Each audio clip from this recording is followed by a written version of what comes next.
Hey friend, I'm Micah McCurry, and this is Bible Tract Echoes. Thank you so very much for joining me today. We're going to dive into the book of Daniel. It's been a little while since we've been there. I'm going to ask you to join me, if you would.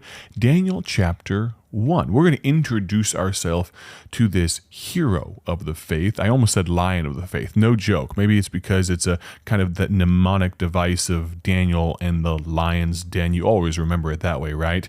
Well, today we are going to talk about Daniel, but we're not going to put him in the lion's den quite yet. We're going to introduce ourselves to him at the very beginning of this incredible book of the Bible.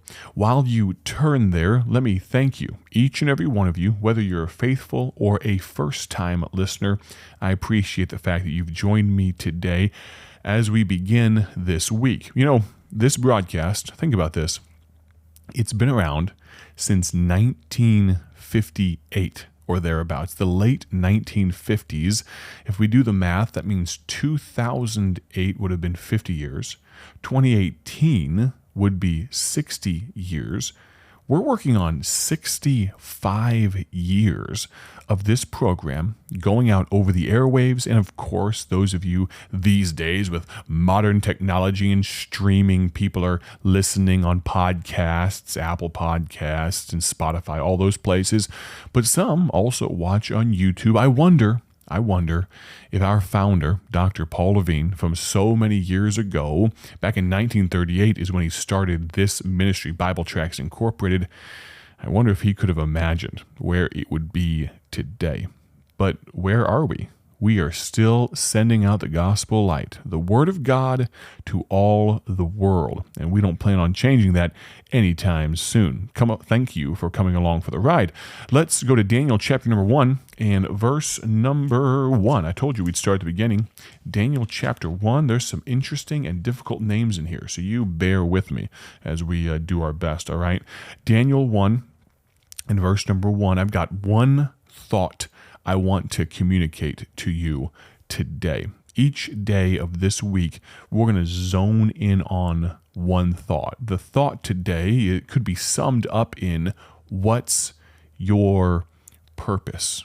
Now, I think back to Micah McCurry, the younger Micah McCurry, the little boy Micah, who liked to play cowboys and Indians or army men, things like that. Every stick became a weapon, and I think back to that time, and I remember in my mind's eye, almost vividly, the imagination, some of which I had at that time. As a little boy, I think about playing army men and the responsibilities, or at least as I thought of them, of an army man.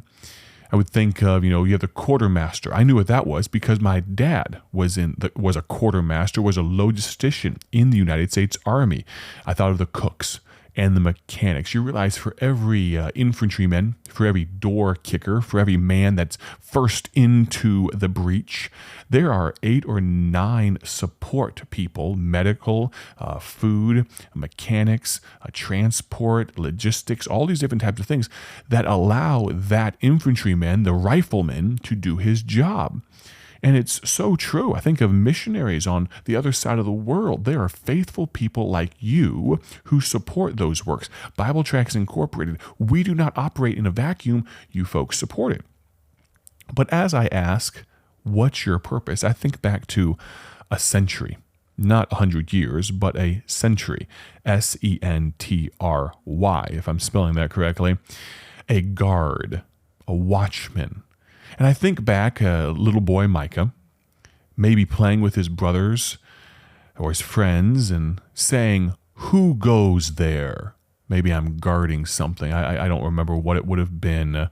Maybe it was a playground or something, and maybe it's getting close to dark. You can't quite see who's out there, and someone comes around sneaking. They're skulking around. Who goes there? You see some movement. And then maybe you'd say something like this: state your purpose. Who are you? And state your purpose. Well, friend, I am a child of God. My prayer is that you are as well. If you don't know that, I'd love to hear from you. I'll tell you later on in the broadcast how you can reach out. I'd love to talk to you about that most important of decisions, knowing Christ as your Savior. But if you do know you're a Christian, if you can say, my name is, and you fill in the blank, I am a Christian, I know where I'm going when I die, well, then let me ask the follow-up question, or demand from you, state your purpose. What's your purpose? Here in the book of Daniel, I want to give you just a few thoughts about your purpose and, yes, how to find your purpose, but what you're going to need along with your purpose. Daniel chapter 1, verse number 1 says this, In the 3rd year of the reign of Jehoiakim, king of Judah, came Nebuchadnezzar, king of Babylon, unto Jerusalem and besieged it. And the Lord gave Jehoiakim, king of Judah, into his hand, with part of the vessels of the house of God, which he carried into the land of Shinar to the house of his God, and he brought the vessels into the treasure house of his God. That's a little g, God. And the king spake unto Ashpenaz, the master of his eunuchs, that he should bring certain of the children of Israel, and of the king's seed, and of the princes, children in whom was no blemish, but well favored, and skillful in all wisdom, and cunning in knowledge, and understanding science, and such as had ability in them to stand in the king's palace, and whom they might teach the learning and the tongue of the Chaldeans. And the king appointed them a daily provision of the king's meat, and of the wine which he drank, so nourishing them 3 years, that at the end thereof they might stand before the king. Now among these were of the children of Judah Daniel, Hananiah, Mishael, and Azariah, unto whom the princes of the eunuchs gave names, for he gave unto Daniel the name of Belteshazzar, unto Hananiah of Shadrach, and unto Mishael of Meshach, and unto Azariah of Abednego. He gives them new names, Babylonian names. Verse number 8, and this is our text for today. A familiar passage, but I want you to look at it with fresh eyes. Listen with fresh ears, if you would. But Daniel purposed in his heart that he would not defile himself with the portion of the king's meat, nor with the wine which he drank. Therefore he requested of the prince of the eunuchs that he might not defile himself. Daniel had a purpose in his heart. If you ask Daniel who he was, his Babylonian name would not confuse him. Who goes there? Daniel, but the Babylonians call me Belteshazzar. He would have no problem with that, or at least telling you that. State your purpose. Well, in this particular time, I want you to think about this. The very first time we are introduced to Daniel, the very first interaction we have with him in the Bible. Of course, there's much more to the book of Daniel, an amazing story of, yes, God's grace, his leading, his protection, of bravery, courage.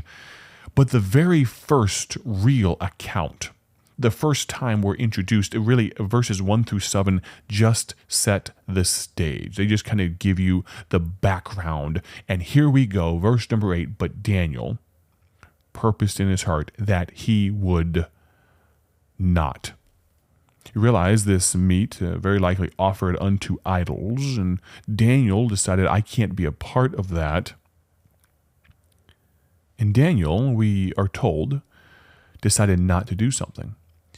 I would like to point out, and this is not the purpose of the message, we're going to get into 3 or 4 things that will help you with your purpose, but I do want to point out that sometimes, yes, you can purpose for positive things. You can purpose for doing things and pressing toward a mark, the prize of the high calling. We can press towards goals. We can commit and purpose in our heart that way. But there are some things in our lives that we might need to be, if I can put it this way, negative about or negative towards. And I don't mean our attitude is such that we're a jerk. I mean in this world where we are told, especially in this generation, that we, as Bible believers, are too negative, that we're all about what we're against. There is, in a small way, some truth to that. There are some things that we are against. We're not necessarily talking about forcing our beliefs on other people. What I am against, worldliness. I am against the killing of children in the womb. I said children, not fetus. That may be a scientific term, and it may even be a true term, but that's still a human life there. I'm against that. I am against the consumption of alcohol. I have biblical principles for that. I believe that whoso looketh on the wine, looketh on the strong drink, whosoever is deceived thereby is not wise. That's a biblical principle you can build off of. I think our bodies are the temple of God, and I believe it would be unwise to defile it with strong drink and certain drugs and smoking and those type of things. You say, Brother McCurry, you're a relic of a bygone age. That was something the old men used to believe. Well, friend, I believe the Bible, and I believe it has some principles for us. Some of these things I'm not necessarily looking to enforce on anyone, but I do believe that there should be some things we are for, and there should be some things we are against. My desire today was to get through all four of these parts of purpose that I wanted to talk about, and I have gone on too long. What we're going to do is this. I'm going to give you all four of them, rapid fire, tomorrow. I'm going to ask you to tune in, but I do want to leave you with one thought. Daniel had grit. He was willing to be a high-friction individual. I think of sandpaper. I think of the times my dad had me doing a woodworking project, and you'd have the different grits of sandpaper. If you know anything about that, what kind of grit do you think Daniel would be? Was he a 400 grit, 200 grit, 120 grit? I don't know, but something tells me he would have been a high-friction individual. It would have been known that Daniel had purposed in his heart. And that's what I want to talk about today and what we're going to talk about tomorrow on the broadcast. I had high aspirations of getting through all of this in one day.